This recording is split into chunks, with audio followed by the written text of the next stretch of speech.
Olá, seja bem-vinda, seja bem-vindo a nosso segundo vídeo do nosso sétimo curso dos 27 perfis de personalidade. O tema de hoje, a gente vai falar exatamente, sobre a questão de a pessoa vivenciar uma vaidade em não ter vaidade. Como assim, Gilson? Como assim?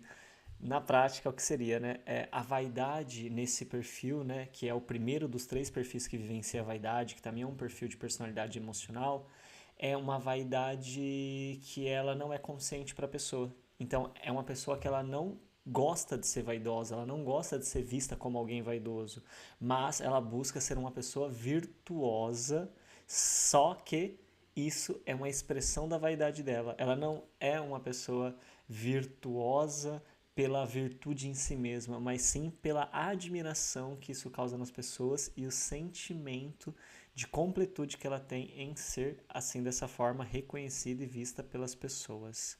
Mas antes da gente iniciar a nossa aula, eu peço humildemente sua licença para que eu possa reverenciar a divina consciência manifestadora de tudo que é. Humildemente reverencio o seu eu superior, humildemente reverencio toda a espiritualidade que nos acompanha, que nos protege, que nos guarda e peço licença para juntos e juntos compartilharmos os nossos aprendizados.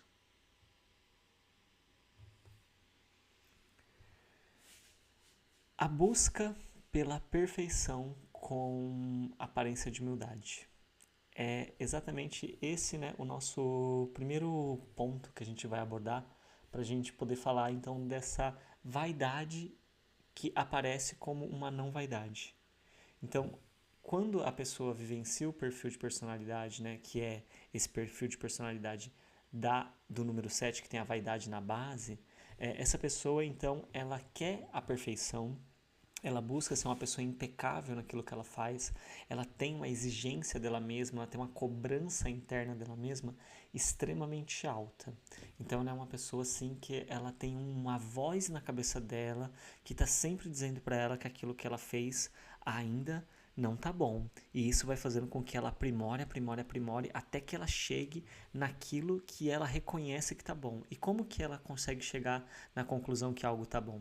Quando ela olha na sociedade, seja, por exemplo, ela está no trabalho, ela olha no trabalho a pessoa que é a melhor e ela busca estar naquele nível ou além.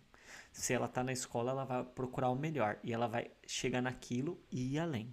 Se ela está na família, ela vai encontrar a pessoa que ela mais admira, ela vai chegar naquilo que a família mais admira, aquela pessoa da família que é mais bem vista, e ela vai ou se equiparar, ou muito provavelmente ela vai ir além. Então ela está sempre buscando uma referência no que as pessoas do lugar que ela está consideram como aquilo que é o melhor, o eficiente, o bom. E ela busca superar isso que essas pessoas já conhecem para ela realmente se destacar. Só que não é uma pessoa que ela vai intencionalmente se colocar em uma condição aonde ela vai, dizer que ela é muito boa, dizer que ela realmente faz as coisas certinho e tal. Não, ela quer que as pessoas enxerguem isso sem que ela precise falar. Mas inconscientemente, ela quer ser vista. Conscientemente, se você for falar com ela, ela fala: "Não, eu só faço assim porque realmente é assim que eu gosto de fazer". Mas no fundo, no fundo, no profundo mesmo, depois das camadas de proteção, de defesa mental e psíquica, de crenças, ela realmente tem um desejo muito profundo, de ser vista como uma pessoa impecável, como uma pessoa que realmente é eficiente, que dá conta, que é melhor naquilo. Então, essa busca, por ser virtuoso, virtuosa, e não vaidoso, então não é uma pessoa que vai intencionalmente, se posicionar como uma pessoa vaidosa, acaba sendo a principal característica dessa pessoa. Ela é uma pessoa que causa admiração nas pessoas, ela causa, sabe, às vezes até uma surpresa, assim, em algumas pessoas, porque ela chega e ela se destaca. E ela se destaca pelo quê? Pelo esforço, pela dedicação, pelo comprometimento, sabe, pela entrega que ela tem. Tudo isso são qualidades maravilhosas, né? A grande questão é, quando a gente está vivenciando esse personagem, a gente fica preso nisso e a gente acha que o nosso valor é somente se a gente estiver sendo virtuoso e se a gente estiver sendo eficiente ao máximo. A gente acaba sofrendo, a pessoa que vence isso acaba sofrendo quando ela não consegue desempenhar o que ela considera que é o correto, que é o mínimo necessário para ela se sentir uma pessoa eficiente. E esse desejo secreto, sabe, pela admiração das pessoas à volta, ele aparece de forma muito sutil e muitas pessoas acabam não percebendo. Então, essa pessoa, ela não é uma pessoa que ela vai expressar que ela quer ser admirada. Ela, na verdade, vai expressar a excelência no que ela faz. E para a maioria das pessoas, quando ela for elogiada, ela vai dizer o seguinte: não, não é para tanto, imagina, imagina. Tipo assim, nossa, você é muito bom nisso. Não, imagina, imagina, é só, isso aqui é só o mínimo que eu poderia fazer, né? Vamos colocar assim, sabe? Ela coloca dessa forma, isso aqui é o mínimo que eu poderia fazer. Poxa, eu já tô aqui, é minha responsabilidade. Então, sabe essa coisa? Ela tá recebendo elogio, ela tá negando esse lugar de admiração, mas no fundo ela fica muito feliz com isso. No fundo, isso satisfaz ela. Não que ela esteja fazendo isso de forma manipulando os outros, fingindo para os outros. A questão é, existem camadas dentro da mente dessa pessoa que impedem ela de perceber que ela realmente gosta disso, que ela quer isso. Só que quando ela não tem isso, ela sofre. Então é daí que a gente começa a perceber então que realmente existe uma parte dela que deseja muito isso, que está reprimida, que está inconsciente.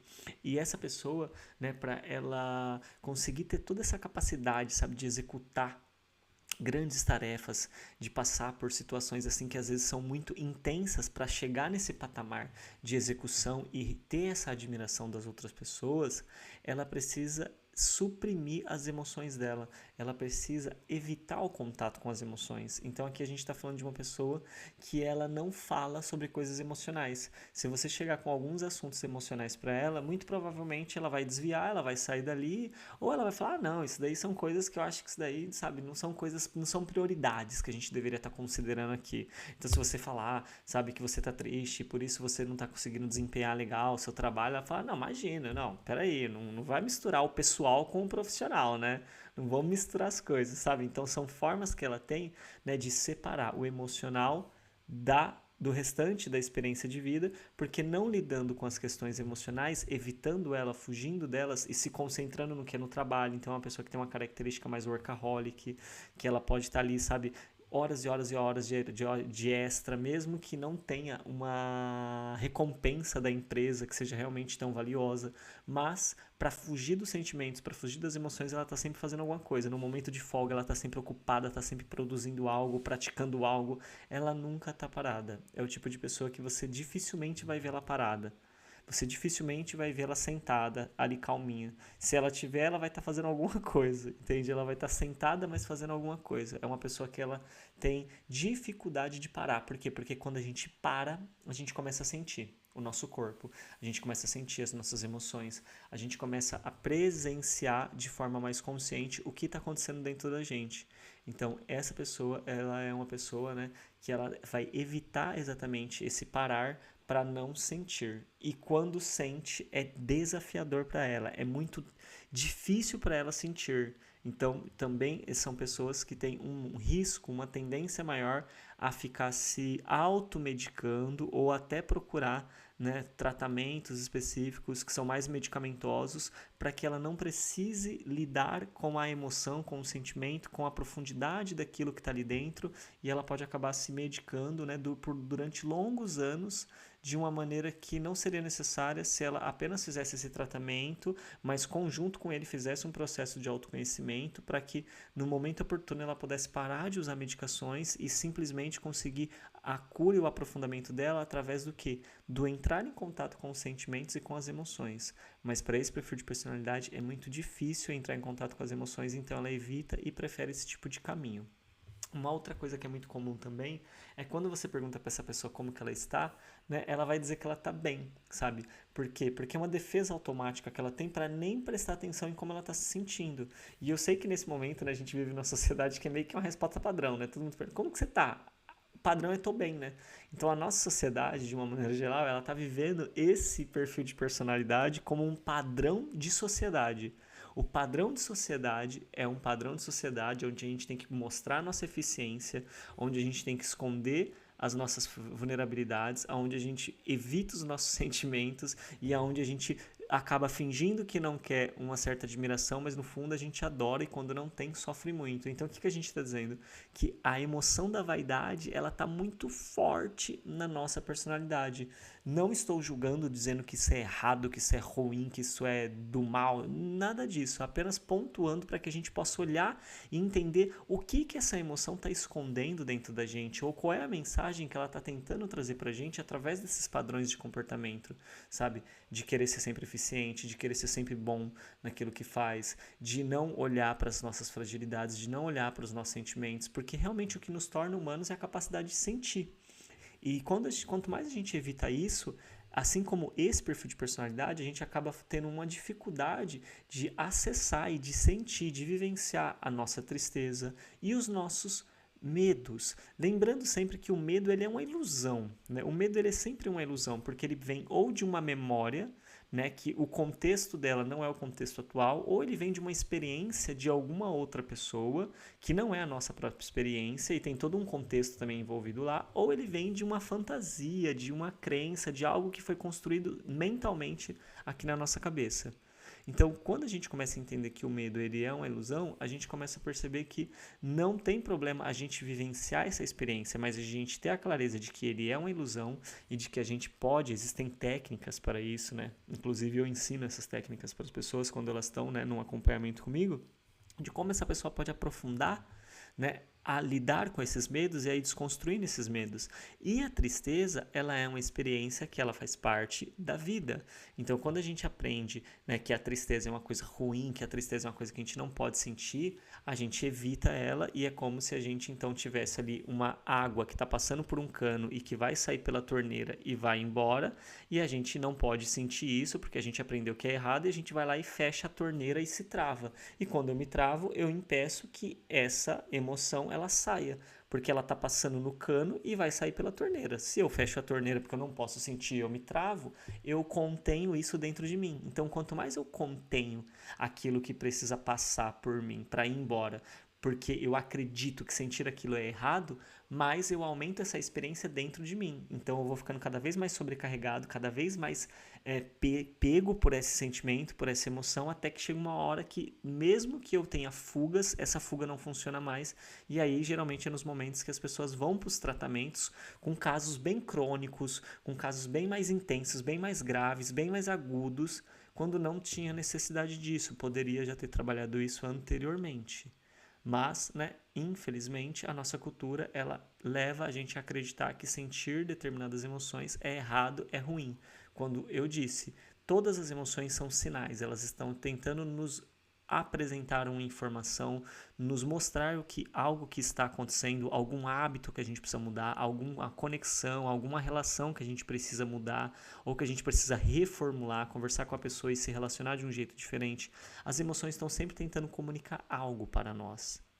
Agora, um terceiro, né, ponto também muito destacado nesse perfil de personalidade é a ideia, né, de controlar as coisas que está fazendo. Então, a ideia de controle para buscar essa eficiência. Então, é uma personalidade, né, que faz a pessoa querer sempre focar nos resultados. Então, é uma pessoa que tem uma tendência muito para trabalhos, né, e profissões que visam alta performance e resultados, como, por exemplo, venda ativa. Né? Venda ativa é aquela venda que a pessoa vai, né, até o cliente, ela não espera o cliente vir até ela. Venda ativa, atletas de esportes de intensidade, empresários, né, que acessam cargos assim, de alto escalão, que tem que fazer liderança, né, que tem que tomar decisões, assim, tal. Então, são pessoas, cargos e funções que esse perfil de personalidade ele se sente atraído. Por quê? Porque é uma busca, né, por se destacar, por ser admirado e que também liga essa coisa de estar no controle, de estar antecipando as coisas, de estar, sabe, conduzindo como que a experiência vai acontecer ao invés de, né, ir para uma direção, sim, ter um objetivo, ter um norte, mas permitir também que a experiência vá acontecendo de uma maneira mais fluida e não apenas do jeito que eu quero. Só que essa tentativa de controle e essa forma de controle, ela parece ser uma autoconfiança gigantesca e uma força gigantesca, quando na verdade é uma ausência de confiança na vida e em si. E por não confiar na vida e em si, tenta controlar tudo. Então, essa tentativa de controlar tudo, ela acaba gerando bastante resultados, né? Então a gente vive hoje um momento da sociedade que a gente valoriza muito, né, o resultado financeiro e coisas do tipo. Então são pessoas, né, que têm uma tendência a ter bastante resultado financeiro, mas que existe ali sempre uma sensação de medo, uma sensação de ansiedade, né? Uma experiência de ansiedade. Esse perfil de personalidade é um perfil de personalidade que tem muito mais propensão, né, a ser uma pessoa que vivencia a ansiedade, porque exatamente eu estou tentando controlar tudo. E por estar tentando controlar tudo, eu fico ali criando mil e uma expectativas, e quando a vida acontece fora das minhas expectativas, porque as nossas expectativas são fantasias que nós criamos, são ilusões que nós criamos, mas nós damos tanta força para aquelas ilusões que a gente passa a acreditar que a realidade tem que ser daquela forma, e aí a gente fica insatisfeito com a realidade e a gente acaba não percebendo que na verdade não é a realidade, foi as nossas expectativas, fomos nós que colocamos aquela expectativa naquilo. Então a realidade ela simplesmente está acontecendo. E nisso, essa pessoa, então, ela se sente ansiosa, ela se sente, às vezes, sabe, uma pessoa rígida emocionalmente, porque por estar sentindo ali uma emoção, né, intensa de medo, por estar vivenciando vários sintomas de ansiedade, sendo um perfil de personalidade que evita os sentimentos, então isso causa uma rigidez. Aí a pessoa se trava mais ainda, ela fica mais ainda focada nos resultados, mais racional ainda, olhando somente para aquilo que ela está buscando, e ela acaba esquecendo, né, de que ela é um ser humano, de que ela pode realmente confiar na vida e confiar nela. Quando eu falo confiar na vida e confiar na gente, não é que a gente não vai ter um planejamento, que a gente não vai ter uma rotina, que a gente não vai ter uma disciplina no dia a dia de fazer aquilo que a gente realmente está buscando, mas é além dessa disciplina, sabe, ter essa aceitação de que as coisas elas vão muitas vezes fluir diferente daquilo que a gente quer, nem sempre a gente vai alcançar o máximo de resultados que a gente esperava, mas que é apenas um pequeno fragmento de algo muito maior, que é a soma de toda a nossa vida. E quando a gente olha para o conjunto do todo, a gente percebe que aqueles dias eles não têm uma capacidade de destruir o todo, mas sim são eventos isolados que na soma, quando soma tudo, encontra-se sempre um ponto de equilíbrio. E esse perfil de personalidade é importante então que ele aprenda, se você está se identificando, a encontrar essa capacidade de ponto de equilíbrio, de perceber que você não precisa ser perfeito ou perfeita em tudo que você faz para as pessoas te admirarem, de que você sentir as suas emoções não tira você, sabe, de ser uma pessoa, não faz com que você seja uma pessoa incompetente, uma pessoa incapaz, uma pessoa que não vai conseguir, né, alcançar aquilo que você deseja. E é claro, né, que esse excesso, sabe, de controle, ele é exatamente o contrário de autoconfiança e de força, e sim uma insegurança e um medo de confiar no fluxo da natureza, no fluxo da vida, enquanto você está fazendo a sua parte, que é o feijão com arroz que nos cabe todos os dias, né, que é o básico. Se alimentar bem, ter a disciplina, né, e na nossa rotina, sabe, de fazer aquilo que é importante, mas não fazer tudo, porque esse perfil de personalidade quer fazer tudo. Não é tudo, é fazer aquilo que é importante, aquilo que é necessário para o que você está buscando. E se a gente for olhar do tanto de coisa que a gente faz, a maioria de nós, 80% das coisas que faz não era necessário, não precisaria, poderia fazer somente 20% que chegaria no resultado que quer. Mas como, né, a gente ainda está num momento da sociedade que a gente está muito distraído, a gente se perde muito, às vezes até na internet e tal, com coisas que não vão agregar, a gente acaba então gastando a maior parte do nosso tempo naquilo que não é necessário e se cansa extremamente, ok? Então, eu acredito, né, que até aqui eu consegui trazer bastante informação para você poder refletir sobre esse perfil de personalidade, se ele está fazendo sentido para você, se você está ou reconhecendo alguém que você conhece nessas características, né? E eu peço gentilmente que você possa se inscrever no canal aqui embaixo, que você possa deixar o seu like, o seu comentário e que você possa compartilhar esse vídeo com o máximo de pessoas possíveis para que mais pessoas possam receber esse conhecimento, essas informações, para que assim a gente possa contribuir com a vida do máximo de pessoas possíveis, ok? Então, gentilmente, eu agradeço aqui vocês, agradeço a toda a espiritualidade, deixo aqui minha eterna gratidão à divina consciência manifestadora de tudo que é, à espiritualidade que nos acompanha, ao seu eu superior, a cada um de vocês, e me despeço para que amanhã demos o nosso próximo passo da nossa jornada. Tchau, tchau, gente. Muito obrigado.